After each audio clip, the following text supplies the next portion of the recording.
Hi everyone, it's Olivia from Girlybunches, and in this week's video I'm going to be showing you how to make this poncho. As you can see, it's made from several squares which I've arranged in a extended square pattern with a hole in the middle for my teddy bear's head to pop through. As you can see, this isn't a grown-up size one. I'm just showing you a small sample just so you get the idea. You can add as many rows of squares as you like. Obviously the rows or squares will increase as the more you go round, or you could just finish it off with some rows of granny stripes, as it were. So I'll put some links in the video box down, description box down below, on how I've made granny squares, how I've joined them. This is a no-sew method, so you don't get to you don't have to sew it all together, and yeah, I think you'll agree it's quite a simple project and it's very cute and very easy to do, so you can just make this any size you like. If you're making this for an adult, I would recommend you not having just one square. For the neck you would use maybe a 2 gap or 3 square. It really depends on the size of square that you make. I've obviously just done 2 rows here, so you make your squares bigger and obviously that will give you a wider width. So it is entirely up to you. It's a very versatile concept and I hope you enjoy making it, and I hope you find this video helpful. So I'm going to get on now and show you how I made this poncho. Okay, so just to get this video started so it doesn't take too long, what I've done already is I've gone ahead and joined 5 of the squares together to begin with. So as you can see, just doing simple granny squares, 2 different colours, that which is obviously making it much smaller. So if you want to make this more adult sized, you can use thicker yarn, more rounds, different colours, you know, thicker hook. I've done a video on tension and I'll put a link down below to that, but this is just a small sample to show you. And as you can see, I'm just arranging them how I want them to be. So I've got my 3 together here. I've got 1 either side of those top and bottom squares. I'm leaving a gap and I'm going to join these 3 squares down this edge, so we've got this square in the middle, which is where your head would go. So I've chosen to use the no-sew attachment version, but you could obviously do your preferred way of joining squares.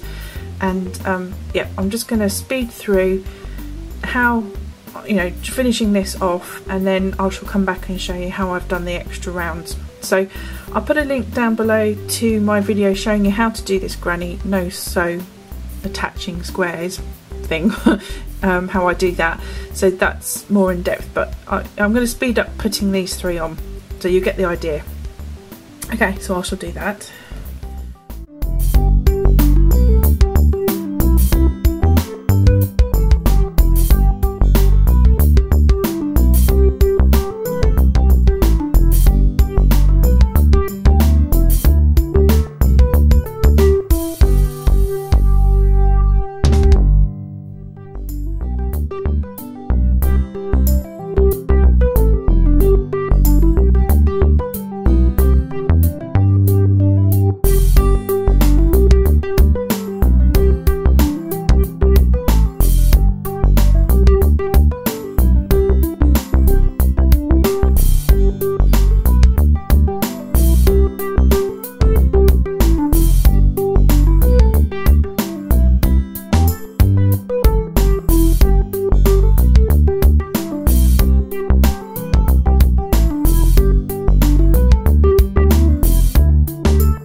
There we go, I've joined all those squares together now, and as you can see that was very simple to do, but like I said previously, you can sew them together. You don't have to use the method I've used in this video.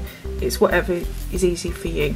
Okay, so because this is going to be a small project, I can't really do much more in the way of squares because otherwise you won't be able to see, but there is nothing to stop you from doing more squares now, and that, as you can see, that would make the project bigger. So you would need to do 1, 2, 3 and 1 for a corner, 5, 6, 7, 8, 9, 10, 11, 12, 13, 14, 15, 16. So you'd be, and you know, you would be increasing your squares numbers each time you go, but that will make this much bigger.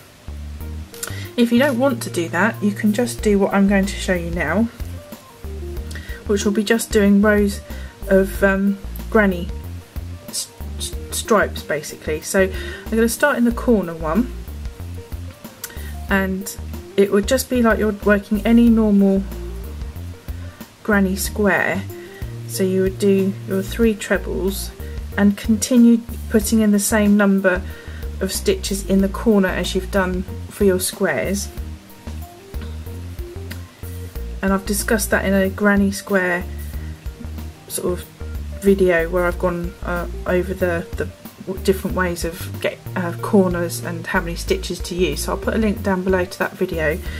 But maintain that same number and the same number of stitches in between each of your groups, and just work rounds all the way around this square that you've made.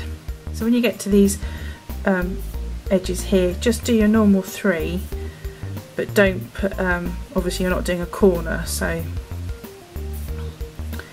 I would just do the single chain between them, and then on the next round that becomes a space to do a group of 3 into, like that, and then 1 chain between them. I'm going fast because I'm trying to not make this video too long. It's probably too late, but there we go.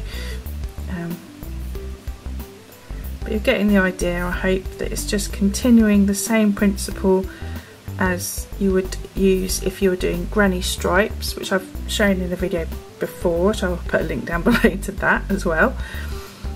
And yeah, you can do this at any stage after you could do several rows of squares and then do this as like as finishing rows. It's entirely up to you, and how long you want it to be, of course, depends a lot on the overall look. So maybe doing the squares, doing a few rows of the squares will give you that length that you need for the poncho. Just coming up to the corner here, just the same principles. I'm doing 3 trebles, I'm going to do 3 chains, and then the other 3 trebles to get around that corner. And I'll just stop there just so you can see what I mean. And I'm going to finish this row. I'm going to come back when I get to here.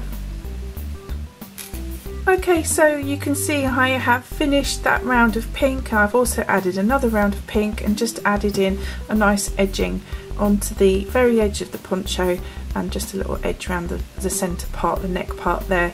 So that is in principle how I make a poncho. I think this is really cute, it's really sweet, and it's going to look great on my teddy bear. I think if I just pop it on, you get the idea, and you can see that my teddy bear is going to be nice and snuggly now. And yeah, this is Patricia, Patricia Bear. She's called that because she's got a patch on her. I know, sad, isn't it? Okay, so you can see the principle in making the poncho, and you can make it as long as you want it to be. You could even add some tassels, that would look great. And if you wanted to make the neck sort of bunch up a bit more around your neck, you could weave in some crochet chain that you could make in similar colours, and maybe add some pom-poms, and then you could use that as a tie. So yeah, that's my little poncho video. I hope you enjoyed it. There we go, show Patricia wearing it. And I hope you enjoyed it. I'd love a thumbs up if you found it helpful, and I hope you can see how to make it bigger for any sized person or teddy bear. And yeah, hit that subscribe button if you haven't already. I would really love you to if you did, and you get to see my videos that come out once a week. And yeah, that's it for now, and I shall see you in my next video. So take care and bye for now. Bye.